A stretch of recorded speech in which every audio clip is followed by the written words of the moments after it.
कल हम लोग ने डिस्कस किया था टॉपिक यूनिट डिजिट, और यूनिट डिजिट के बाद हम लोग नंबर सिस्टम पे जाएंगे, find the numbers of zero पे। तो नंबर टाइप्स ऑफ नंबर्स होते कितने हैं? तो सबसे पहले होता है एक बाइनरी डेसिमल, सेकंड होता है ऑक्टा डेसिमल, थर्ड होता है डेसिमल, फोर्थ होता है हेक्साडेसिमल। ठीक है। क्वेश्चन सीरियल में और पिछली बार सीटेट के एग्जाम में सीधे से पूछा गया था कि बाइनरी डेसिमल का बेस कितना होता है। तो अगर उसका बेस की बात करी जाएगी तो 2 आएगा, और नंबर कौन से आएंगे? 0 और 1। ऑक्टा का मतलब होता है 8, तो यानी उसका 8 आएगा और नंबर रहेंगे 0 to 7। डेसिमल में होता है 10, तो 0 to 9 रहेंगे और उसका बेस 10 आएगा। और हेक्सा में 0 to 15 रहेंगे और उसका बेस 16 आएगा। 0 to 9 करके ए से लेके एफ तक भी लिखा जा सकता है एग्जाम में, उसको कोई प्रॉब्लम नहीं है। तो अगर क्वेश्चन पूछा जाएगा कि बाइनरी डेसिमल का बेस कितना होता है, तो 2 आधार। ऑक्टा डेसिमल का बेस कितना होता है? 8। डेसिमल का बेस कितना होता है? 10। हेक्साडेसिमल का बेस कितना होता है? 60। ये एग्जामिनेशन में इस तरीके से डायरेक्ट क्वेश्चन पूछा जा सकता है। ठीक है। उसके बाद पूछने के बाद यहाँ पर ये एक क्वेश्चन इस तरीके से, इसको चेंजिंग का भी क्वेश्चन आया हुआ है। तो चेंजिंग का भी क्वेश्चन हम लोग देख सकते हैं कि हमने कहा कि 101 को डेसिमल में चेंज करना है। किसमें चेंज करना है? डेसिमल। कौन सा डेसिमल? Binary decimal. ठीक है। यानी 101 को हम बाइनरी सिस्टम में लिखते हैं। किस तरीके से लिखते हैं? पता है कि 101 में अगर बाइनरी सिस्टम लगाया जाएगा तो बेस उसका क्या होगा? 2। अभी बताया कि बाइनरी सिस्टम का जो डेसिमल का बेस होता है कितना होता है? 2 होता है। 2 से जब डिवाइड करेंगे तो कितनी टाइम जाएगा? 50 टाइम्स। रिमाइंडर इसको यहां लिखते चले जाएंगे, जो भी रिमाइंडर आएगा उसको साइड लिखते हुए चले जाएंगे। 2 से 25 टाइम्स पूरा कट जाएगा तो इसका रिमाइंडर 0 आएगा। 2 से 12 टाइम्स कटेगा तो फिर से इसका रिमाइंडर 1 आएगा। 2 से 6 टाइम कट जाएगा तो इसका रिमाइंडर 0 आएगा। 2 से फिर 3 टाइम कट रहा तो इसका रिमाइंडर फिर से 0 आएगा। और 2 से 1 टाइम्स कट रहा तो इसका रिमाइंडर क्या आएगा? 1 आएगा। ये हम लोग की थ्योरी देख रखी हुई है, किसी भी डिजिट का बाइनरी सिस्टम में डेसिमल में फाइंड करें। अब हम लोग लिखते कैसे हैं? इसको रिवर्स लिखते इस तरीके से। तो कैसे लिखेंगे? 1 0 0 1 0 1। ये इसका हो गया बाइनरी डेसिमल। नॉर्मली हमने फैक्टर किए, नॉर्मली कट किया हुआ है, और जो रिमाइंडर आया वो ये लिख दिया साइड में, और यहां से स्टार्ट किया 1 1 0 0। ठीक है ना? सॉरी गड़बड़ हो गई सर। 1 1। ठीक है। क्या आएगा? 1 1 0 0 1 0 1। ठीक है। क्या आएगा? 1 1 0 1 1 0। ये आएगा। ठीक है ना? इसके बाद ये आता है 1 0 1। ये हमने लिख लिया। अब यहां पर क्या है? इसके अब ये आगे वैल्यू, तो अब इसको हमने किस में चेंज कर दिया? Decimal binary system. क्वेश्चन में भी पॉसिबिलिटी है कि रिवर्स भी पूछ सकता है।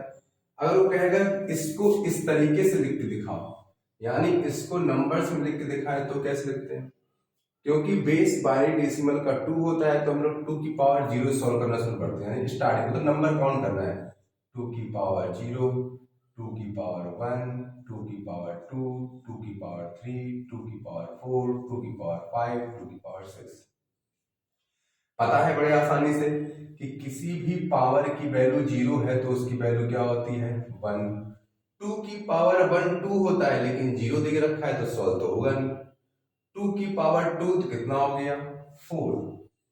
2 की पावर 3 8, लेकिन 0 दे रखा है तो सॉल्व क्यों करेंगे? तो सॉल्व नहीं करना है। 2 की पावर 3 लेफ्ट हो जाएगी, 2 की पावर 4 भी लेफ्ट हो जाएगी, 2 की पावर 5, 2 की पावर 5 कितना होता है? 32, और 2 की पावर 6 कितना होता है? 64।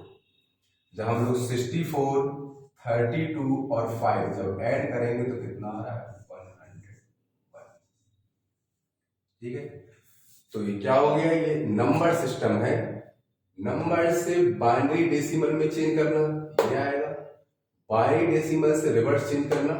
फिर से एक बार समझते हैं हम लोग। यहां से नॉलेज फैक्टर किए हैं, मतलब डिवाइड किया है 2 से, और 2 से ही डिवाइड होना है, और यहाँ पर जो बेस दे रखा होगा उसका, और यहाँ पर 1 0 रिमाइंडर दे रखे होंगे। रिवर्स यहाँ से स्टार्ट करते हैं, अगर हमको नॉर्मल रिवर्स चेंज करना हो 2 की पावर पे चलते हैं हम लोग, 2 की पावर 0, 2 की पावर 1, 2 की पावर 3, 2 की पावर 4, 2 की पावर 5। और हमको ये भी देखना है कि सामने वैल्यू कौन सी दिख रखी है। जैसे अब ये मत कहने लगो कि 2 की पावर 3 तो 8 होता है, तो भाई 2 की पावर 3 रखा, वैल्यू तो 0 है ना। यहाँ पर जो वैल्यू 1 होगी वही सॉल्व होगी। जैसे 2 की पावर 2 1 है तो यानी 2 की पावर 2 4 हो गया, ठीक है।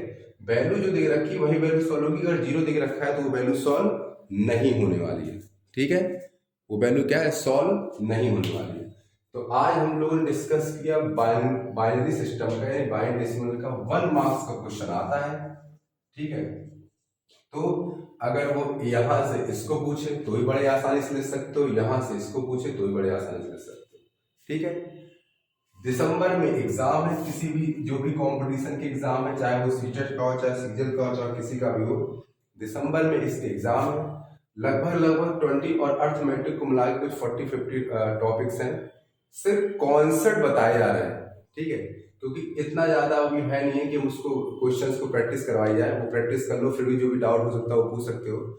यहाँ पर सिर्फ कॉन्सेप्ट बताए जा रहे हैं, हर चैप्टर के हर टॉपिक के कॉन्सेप्ट बता दिए जाएंगे, फिर उस कॉन्सेप्ट में पूरे क्वेश्चन बड़े ही इजी तरीके से सॉल्व हो जाएंगे। अभी इंग्लिश का भी पढ़ाना है और हिंदी का भी पढ़ाना है, इंग्लिश और जीके वगैरह, साइंस वगैरह।